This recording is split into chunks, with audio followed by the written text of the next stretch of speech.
Hey there, Photo Universe. Okay, so some additional thoughts I've had regarding Pentax's full frame that's coming out sooner or later, and I just wanted to be on the record as saying stuff like this before it actually happens, way before it actually happens. Here's some things to think about, okay? If you've not had a full frame and you want to put your Pentax 50mm 1.4 on there, and that's why you're all excited to get a full frame, I understand that, but be really careful selling the farm to get the full frame, because I think there's a lot of people, if they do that, are going to be disappointed. And what I mean by that is if you've got a K5-2S or you've got a K3, and you have like the 16-50 or even the Tamron 17-50 here,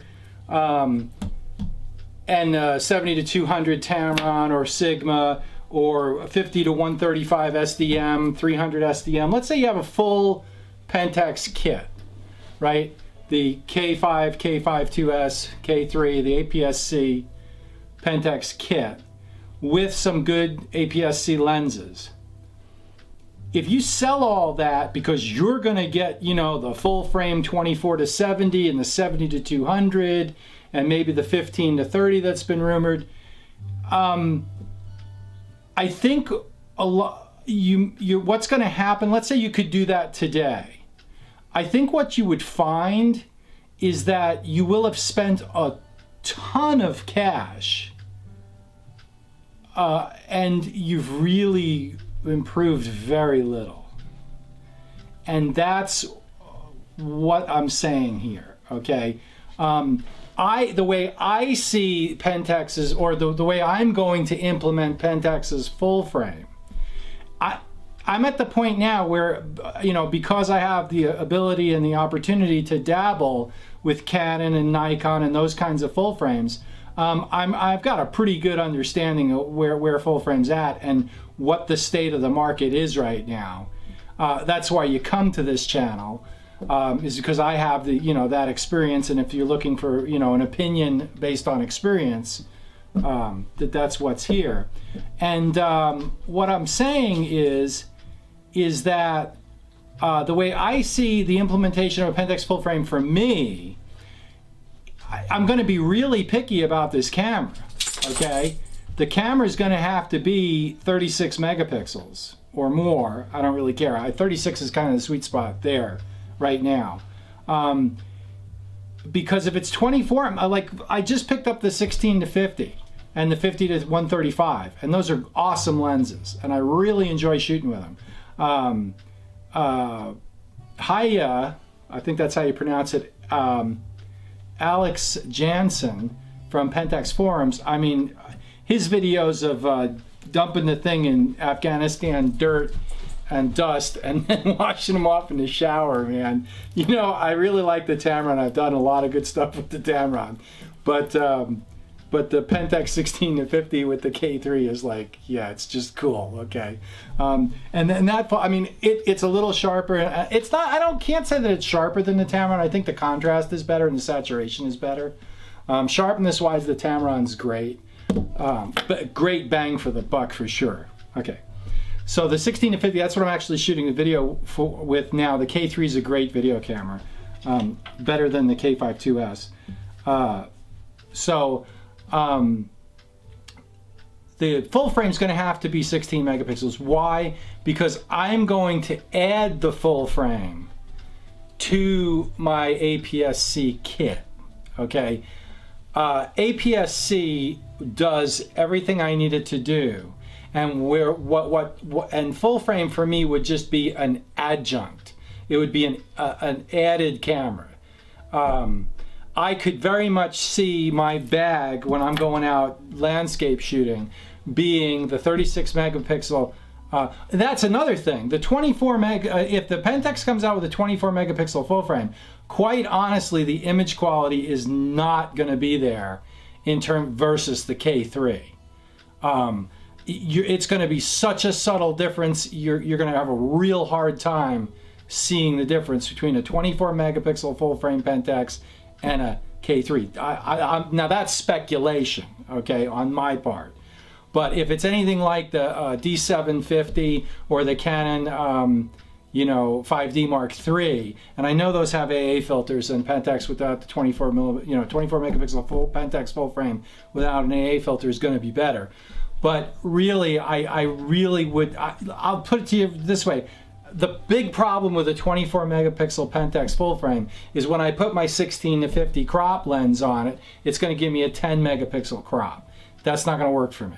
Okay, if the Pentax full frame is a 36 megapixel full frame, and it's like the Nikon D810, when you put your APS-C lens on there, you're going to get a 16 megapixel crop, which I'm already shooting that with the K5 and totally thrilled and happy with the results. So basically what it does is it doesn't make my lenses obsolete.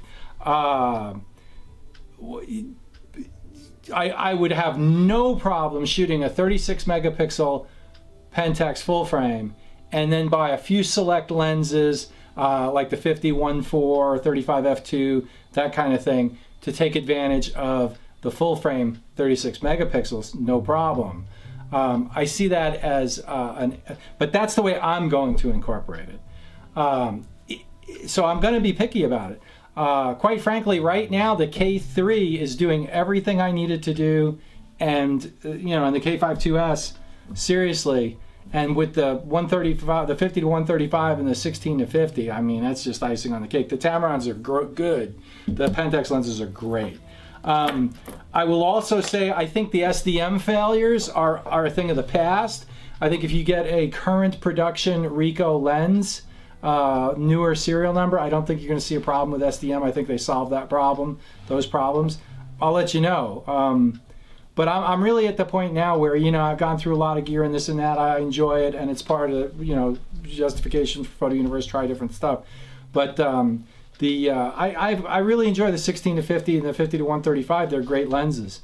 And now that the prices have come more back down to reasonable, the Pentax 16 to 50 at $1,300, not so much, right?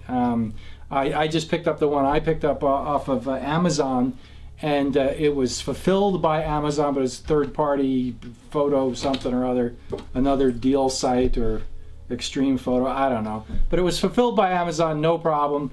So there it is. So, okay. So what I'm saying is, to wrap up, the point of this video is be careful how you're thinking about this Pentax full frame that's coming up. If you've got a Pentax APS-C system and you've got pretty much everything you want for that, add the full frame. Don't sell everything you've got to buy into this full frame, because I think you're gonna the image, there's gonna be very little difference in image quality. Now, if the Pentax full frame is 36 megapixels, it's gonna be a big difference in image quality. Okay, but is it worth selling all your great APS-C to get that? Do you need it? So that's the real question. It's like the Nikon D810. At the end of the day, I didn't really need it. Okay, I wanted to try it, and yes, it was that step up. But it was, it's kind of like having an 800 horsepower engine in your car when the speed limit's 55 miles an hour. If you're never going to use it, what's the point? With Nikon, it makes a little bit less sense from the standpoint of the cameras aren't laid out and the interface isn't as good as Pentax and all the rest of that jazz. But seriously, if the Pentax full frame comes out at 24 megapixels, really, honestly, don't even bother. You'd have to really A/B test it to see, check the image quality first, because I really don't think that's going to be much of a step up from the K3 image quality or K5 If it's 36 megapixels, yeah, the image quality is going to be awesome. But again, at that point, it's very easy to add that camera body to your existing K3, and then you've got an integrated system. I mean, it just makes more sense, right? I mean, wouldn't it be cool to be able to use your K3 as a backup and still shoot your 16 to 50 while you slowly add, even on the K, whatever it is, the full frame, the KFF, and you can transition slowly and pick your full frame lenses carefully, because quite honestly, right now, Pentax doesn't have that many full frame lenses out there to choose from. The other problem is that 70 to 200 is going to be like 22, 23, 2400 bucks. So let's say the full frame camera is 2,500 and the 70 to 200 is 20. I mean, the problem is Pentax can't do it really any cheaper than Nikon or Canon can. And if you want the 14 to 24 and the 24 to 70 and the 70 to 200, well, that's $6,000. And then you want the camera body, well, that's $3,000. I mean, for Nikon or Canon, you're going to spend $9,000. Okay, and I don't see Pentax doing that any cheaper.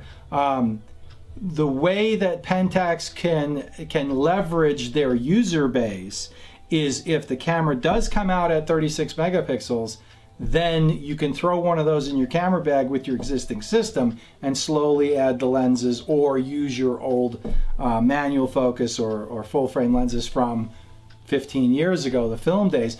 But I'll tell you right now, I think another problem is going to be, and in Nikon land they have this problem, and Canon to a certain extent, not as much because they switched the mount from the FD to the EOS mount, but in Nikon land, some of those old Nikon autofocus, non-autofocus AIS lenses, and even the early generation autofocus lenses, they're not up to 36 megapixel performance. It's definitely is way above film quality.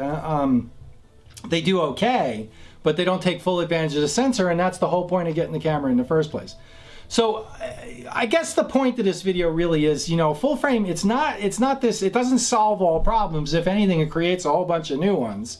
And you got to think through all this stuff, and it's good to start thinking about it now. I personally see it as an adjunct to my K3, K5 2S cameras, and I would love to have a 36 megapixel full frame Pentax in the bag with my K3, and I can transition slowly, kind of a deal, By slowly, I mean, figure out which lenses I want without any pressure of I sold all my APS-C stuff and now I've got to get a full frame kit. So anyway, just a few thoughts on that. As we get closer, people are gonna start, particularly when this camera comes out, people are gonna start. It's gonna make a big ripple in the pond. I'll tell you that much.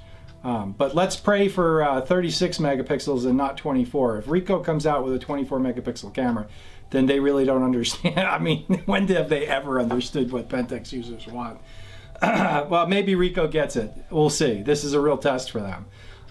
If it comes out at 36 megapixels, it's a no-brainer. Throw it in your bag, pick it up. 36 megapixels under $2,500 would be killer. So anyway, that's it with Photo Universe. Some thoughts, some additional thoughts on the Pentax, soon, hopefully this year, to be released, or more specs announced, full frame camera. Thanks for watching. Have a good one. Talk soon. Bye.